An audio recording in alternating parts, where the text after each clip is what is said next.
തുരുമ്പ് എങ്ങനെയാണ് വരുന്നത് ഒത്തിരി പേര് എന്നോട് എപ്പോഴും ചോദിക്കാറുണ്ട്. അതിൻ്റെ കാരണം എന്താണെന്ന് വെച്ച് കഴിഞ്ഞാൽ ആദ്യമേ ഒരിക്കൽ ശ്രദ്ധിക്കുക, എല്ലാ ബ്രാൻഡഡ് കമ്പനീസിൻ്റെ മിക്കവാറും പ്രൊഡക്ട്സ് PRSS ഒന്നും വരുന്നില്ല. എല്ലാ തന്നെ ബേസ് മെറ്റീരിയൽ എന്ന് പറയുന്നത് MS അല്ലെങ്കിൽ സിങ്ക് അല്ലെന്നുണ്ടെങ്കിൽ അലൂമിനിയം അങ്ങനത്തെ എന്തെങ്കിലും മെറ്റീരിയലാണ്. PRSSൽ ഒരു ബ്രാൻഡഡ് കമ്പനീസും കംപ്ലീറ്റ് പ്രൊഡക്ട്സ് ഇറക്കുന്നില്ല. ഇനിയിപ്പം ടെലിസ്കോപ്പിക്ക് നിങ്ങൾ പറയും SS ഉണ്ടെന്ന് പറയും. ആ SS-നകത്ത് പക്ഷേ അതിൻ്റെ കേസ് മാത്രമേ SS ഉള്ളൂ, അതിൻ്റെ ഉള്ളിലത്തെ ബെയറിങ് MS ആണ്. അല്ലെങ്കിൽ ഹിഞ്ചസിൻ്റെ പുറത്തെ കേസ് മാത്രമേ SS ഉള്ളൂ, പക്ഷേ അതിൻ്റെ ഉള്ളിലത്തെ അഡ്ജസ്റ്റ്മെൻറ്റ് സ്ക്രൂസും മറ്റേ സ്പ്രിങ്സും എല്ലാം MS ആണ്. അതുകൊണ്ട് ഒരു കാരണവശാലും ഫുള്ളായിട്ട് SS ഒരു കമ്പനിയുടെയും വരുന്നില്ല. ബാസ്ക്കറ്റ് SS-ൽ വരും, പക്ഷേ അതിൻ്റെ പിടിപ്പിക്കുന്ന ഈ ടെലിസ്കോപ്പ് ഇപ്പം ഞാൻ പറഞ്ഞ പോലെ അത് MS-ലാണ് ഉണ്ടാക്കുന്നത്.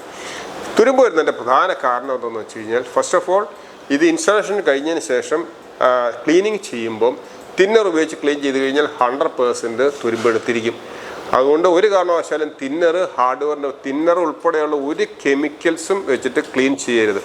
2, ക്ലീൻ ചെയ്ത് ഇനി തിന്നർ ഹാർഡ്വെയർ അല്ലാതെ നമ്മൾ ക്യാബിനറ്റ് ഉള്ളിൽ തിന്നർ ഉപയോഗിച്ച് ക്ലീൻ ചെയ്തതിന് ശേഷം എപ്പോഴും ആ ഡോർ തുറന്നിടുക. ഒരു കാരണവശാലും അത് അടച്ചിടരുത്. ക്ലീൻ ചെയ്തതിന് ശേഷം ഉടനെ അടച്ചിടരുത്. അപ്പോൾ അതിൻ്റെ ഫ്യൂംസ് അതിൻ്റെ ഉള്ളിലുണ്ടാവും, അത് വെച്ചിട്ടും തുരുമ്പുണ്ടാവും. അടുത്തത് വരുന്നത് എന്താണെന്ന് വെച്ച് കഴിഞ്ഞാൽ കണ്ടിന്യൂസ് ആയിട്ട് വെറ്റ് ആവുക, അല്ലെങ്കിൽ കണ്ടിന്യൂസ് ആയിട്ട് വെള്ളം വീണുകൊണ്ടിരിക്കുക. അങ്ങനെ വീണ് കഴിഞ്ഞാൽ 100% ഹാർഡ്വെയർ തുരുമ്പെടുക്കും. അടുത്തത് എന്താണെന്ന് വെച്ച് കഴിഞ്ഞാൽ, ഇനിയിപ്പോൾ വെള്ളം വീഴുന്നില്ല, പക്ഷേ നിങ്ങൾ പാത്രം കഴുകിയിട്ട് നനവോട് കൂടിയിട്ട് എൻ്റെ ക്യാബിനറ്റിൻ്റെ ഉള്ളിൽ വെച്ചു.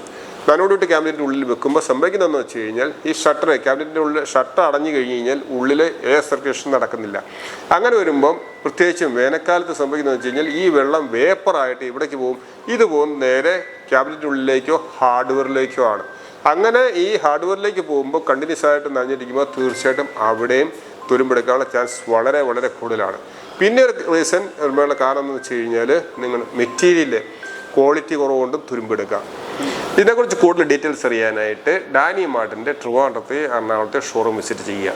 Thank you very much.